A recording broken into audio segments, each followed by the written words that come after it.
So how do you get in the right state of mind to give people a good show? I have an alter ego. And there's one thing I always say now, I say music is a bad bitch. You can't be moving desperate with a bad bitch. But my recording song, you should be like nailed down. I nailed down a man on my like say, yeah. You know when your spirit just saying that, this is going to change your life. Like, without anybody telling you. Yeah.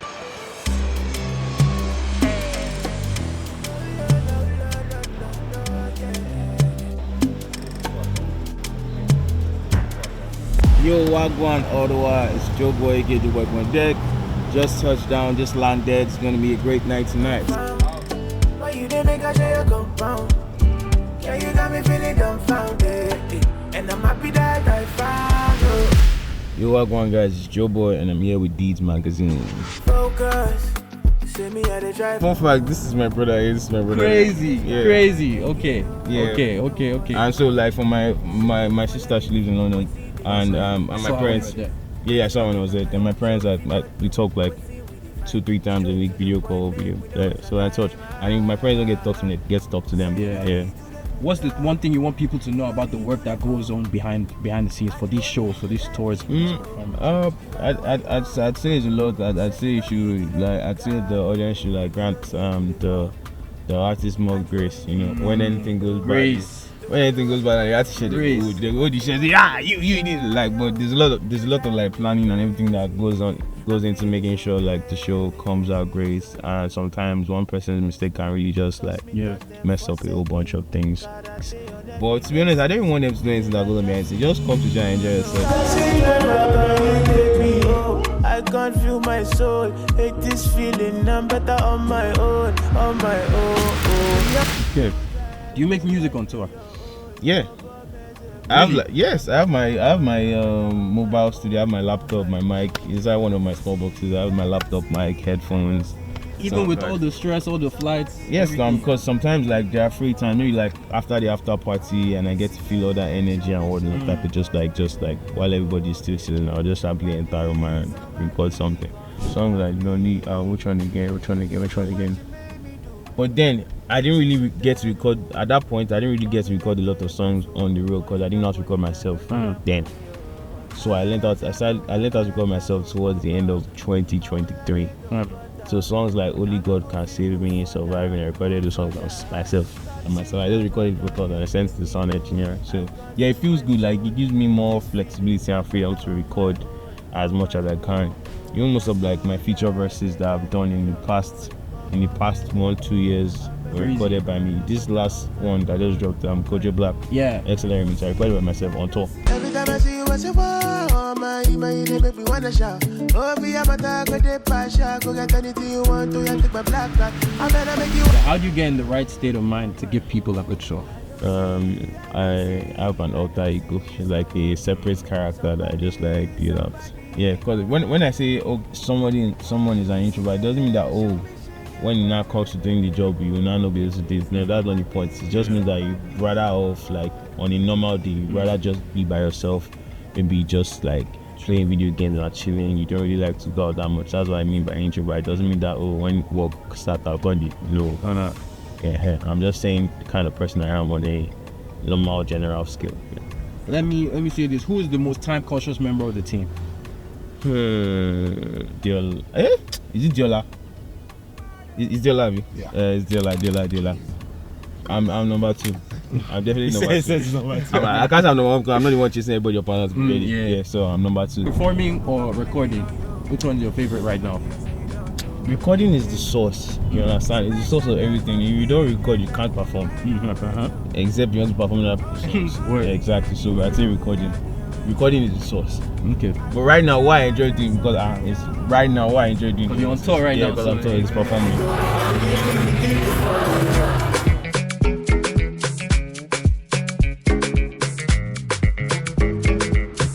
I'm beginning to fall in love. So, do you remember your first big performance that you feel confirmed your stardom? Yeah, Tanzania, June 2019. We got a book. In that time, Baby was just really starting to pick up. It was just like a radio hit to an extent. People already hit on radio, but it wasn't they didn't know the person that sang, but they knew the song. Yeah. So but I was already doing a madness in East Africa from Uganda to Tanzania to Kenya. So we got like a 3-country booking for Uganda, Kenya, and Tanzania. So when I landed Tanzania, I had just one song. Like, imagine flying Tanzania to perform one song. So now I was wondering that do people really know that song as much as it seems, or am I just like are we just tricky? Yeah, I like you. We'll find out now. Then like, everybody get off a Joeboy, see noise, Crazy. see noise. I said, what have you to get a lot? They didn't even let me sing the song. They just sing by themselves like, yeah, we outside on God. Basically, what advice would you give to a rising talent right now? And there's one thing I always say now, I say music is a bad bitch. You can't be moving desperate with a bad bitch. You move desperate with a bad bitch. Move desperate with a bad bitch, you lose her. Barzo. So music is a bad bitch. So you said we have to show that you said we get levels. You get to like just believe in your source, keep doing you, be confident.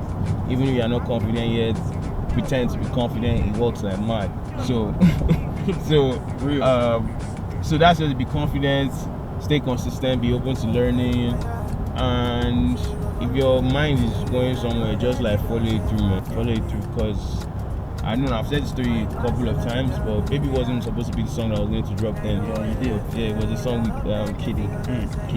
That easy at that point. We were already planning to shoot a video, and I just came again. This baby, I want to drop it. You understand? Yeah. And that was like, that moment was either make or break, because I knew that at that point the baby didn't do what he did. I get it. You get so because you already had like Faji featuring Mr. Easy, so like you were like, okay, round 2. Yeah. What's up? So, and I just had to follow my guts. Like there were some people telling me that it's not really like you know that idea. You got to get. Well, you know, a great song is a great song. You hear me? So I was just like, you know what? Don't rain, come sunshine. Whatever happens. This is what I want to do. And yeah, you just believed in like yourself. And yeah, I just believe. I just like took a leap of faith. And you know what? I know how I felt when I finished recording the song. Yeah. When I recorded the song, it should be like nailed down. Crazy. I knelt down, I put my hand on my head, like saying, yeah. You know when your spirit just saying that, this is going to change your life. Like without anybody telling you, like your spirit just tells you, like, okay, now I'll just follow through. And that's exactly what it is. So yeah, believe in yourself, stay consistent, be open to learning. Okay, so big shout out to all the artists out there in Afrobeats. Now Ottawa, man, let's talk. No, anyone. Yeah, so big love, big shout out to all the Afrobeat artists in Ottawa. Keep doing, keep representing the culture. I know how hard it can be sometimes where you're like trying to like represent home far away from home. Yeah, you might feel a bit like, oh yeah, like you're on your own and whatnot, but just keep pushing, and at some point when it's due time, it's going to be worth it. So big shout out to you guys. God bless you. I wanna talk about the things. I wanna talk about the things where they feel. Relatable to the crowd. Execs always say they don't talk about us enough. They don't show us enough love. I don't say that. But you hear your peers saying it now. That's there. You see who he asked? Yeah. How many hours of sleep are you on right now? Yeah, I'm on 3. I don't really sleep like that. Today I'm on 2 though. It's just the flight. Is that sometimes I can go like 3 days and not sleep. Whoa, so when there is work I don't sleep. It's just the flight. The only sleep I've had today is just I was able to catch a little 2-hour sleep on the flight, so that was it. That's it. What makes Joeboy a special artist to work with from your perspective? My perspective? Yeah. I feel like he's one of the most hardworking guy I've seen. He understands the word team. You feel me? So he knows that one man cannot do it still, you feel me? So he's that kind of person that wants, like, he wants to hear everybody speak and see how we can make it happen. He's selfless, is an amazing person, is a dope artist, a very good writer.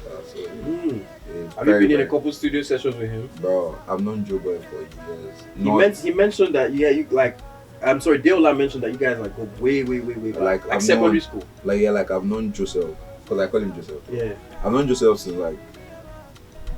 for 15 years. Crazy. Yeah. And what's your best moment of the tour so far? My best moment of the tour. Let me think. That blew your mind. That just blew my mind. Mm-hmm. I don't know. I think it was in I think it was in Maine actually, because I've never been to Maine. I'm Yeah, not I gonna was lie. like- I'm based out here, but I've never been to Maine. You feel me? So just like having those people in those corners of the world that really listen to the music. You feel me? So it's like, and we're not talking about like alcohol. We're not talking about baby. Like we talk about Deep cuts. yeah, we talk about Magdalene. We talk Whoa. about Lonely. Like, bro, when I heard people listen to the song that I listen to when I'm, so I'm like, yeah, this is very valid, So I just feel like that was one of the best things for me because like, especially for this tour and especially being on the last tour, we haven't done like Atlanta or New York, like those huge cities, but you see those little cities, bro, you have your fans there. And I feel like he did a great job just checking in on them. Yeah, connect. And it was great to find some like really hardcore fans. Even today in Ottawa, somebody pulled up with like a portrait, like an AI portrait of him himself and Joe. I'm like, yeah, that's pretty cool. You feel me? It's always cool to see things like that. You feel me? Yeah, Jola is actually like, I think Jola joined like 2 years now, maybe two, say two professionally or officially 2 years, because Jola he's always been around, but officially it was 2 years. But I'm saying like every other person on the team, myself, music director, his road manager, almost everybody has been people. I would even say there's one other person back on Uche. He's more like the what's that role? More like the strategist. He does more like PR and does most of all those things. So we went to the same high school. Really? All three of us. So like actually Uche is my manager.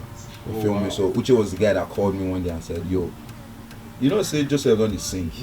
I'm like, it's a lie. I think I have a couple. But I'll talk about Denmark. Denmark was like the first city we went to.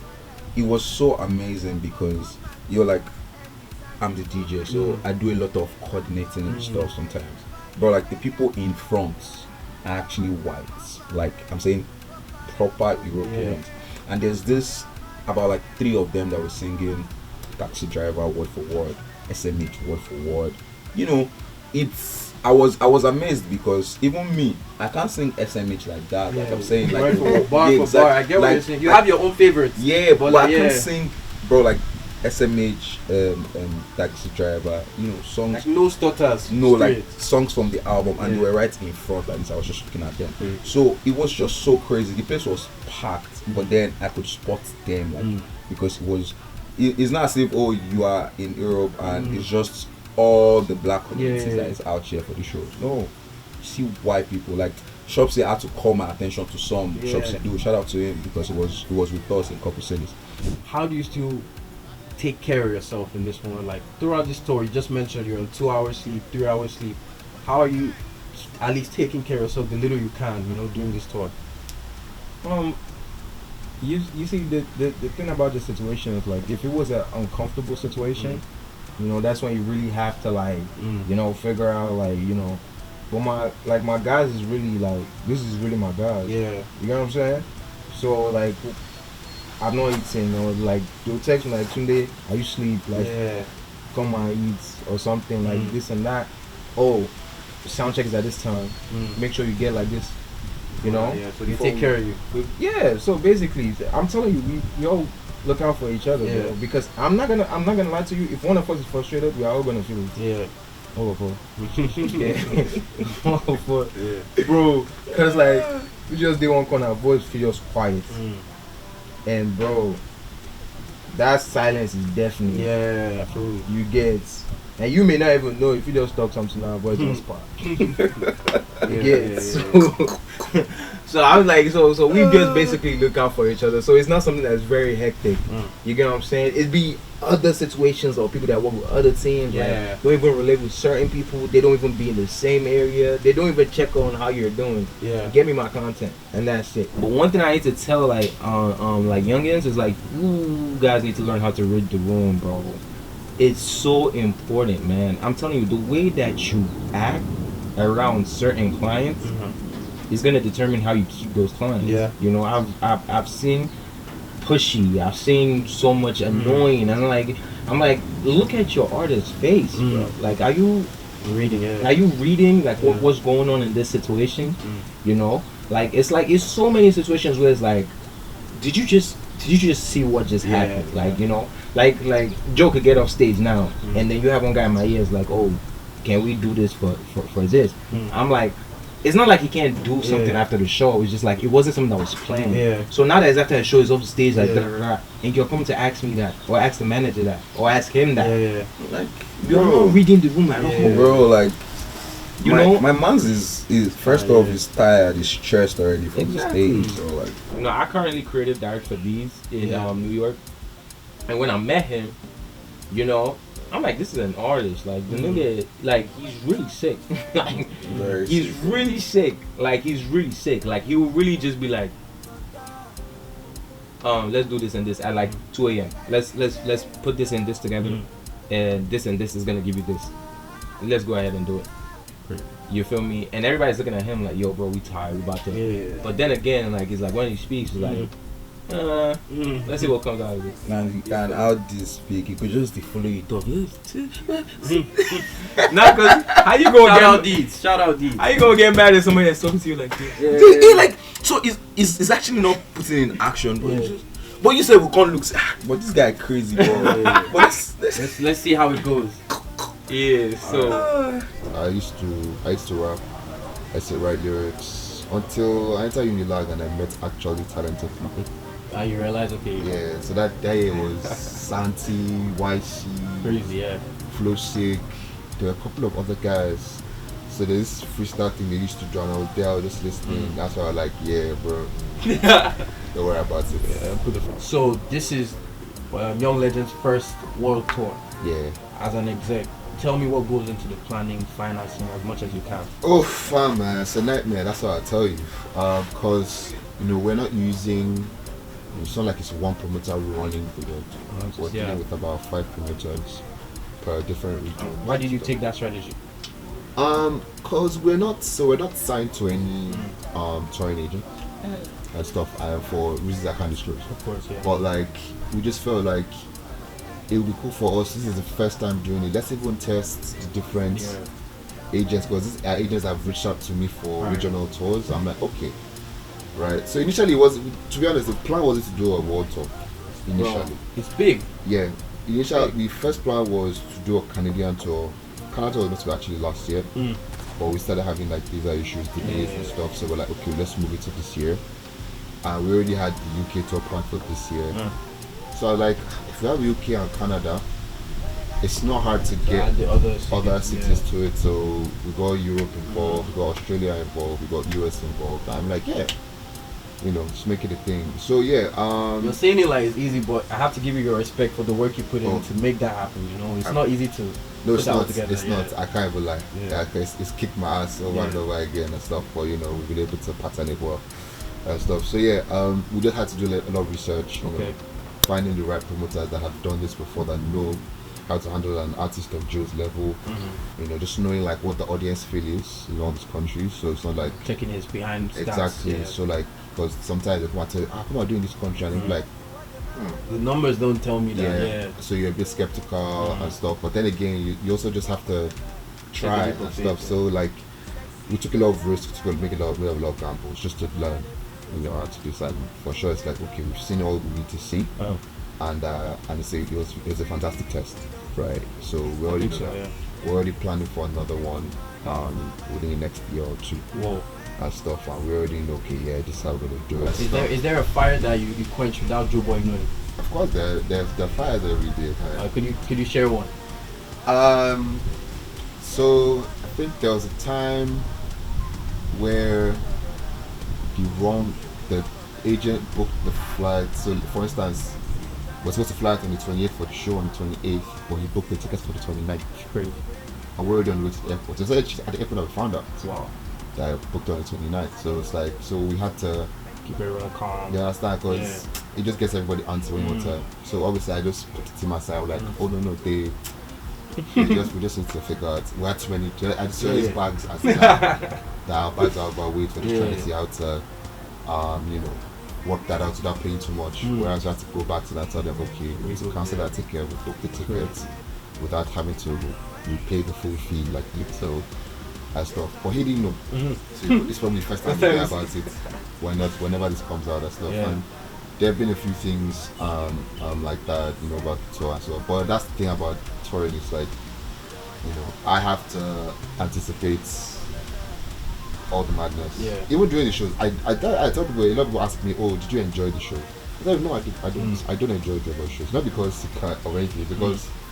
I'm not there for the same reason you're there. I'm there to anticipate worst case scenario. Yeah. So when everybody shouts, I'm there with a straight face. I'm just looking. I've seen some clips, some Snapchats. Yeah. I'm barely smiling. I'm frowning. A lot of people say, why are you frowning? I said, you don't even understand what I'm thinking about. Is okay. I'm thinking about how do we exit? Or is there what's the after party looking like? Is there potential hazard? So the time people watching like. The audience in front, and I'm seeing people. There are a lot of hands, like they can easily have to security guards people in front. I'm checking on sound. I'm checking on I'm just checking everything just to be sure everything is. So I'm not even listening to what he's singing and stuff. So it can potentially become disasters.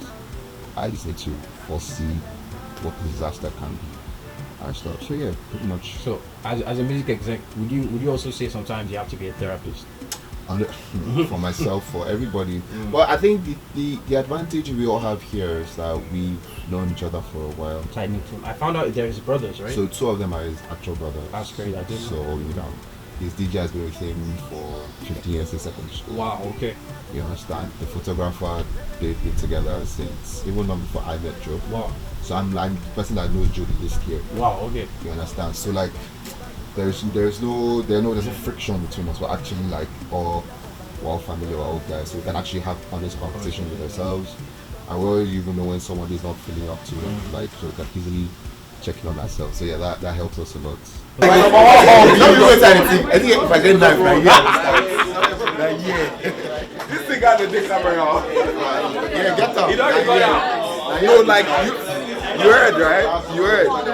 People don't know, like a pre-show ritual that you see him doing. I know he would always pre-show ritual.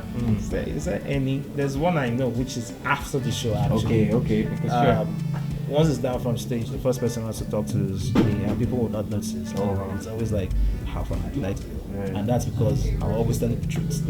There's a reason behind him not out. Okay, it's correct. It's correct. That I'm out there. Yeah. So.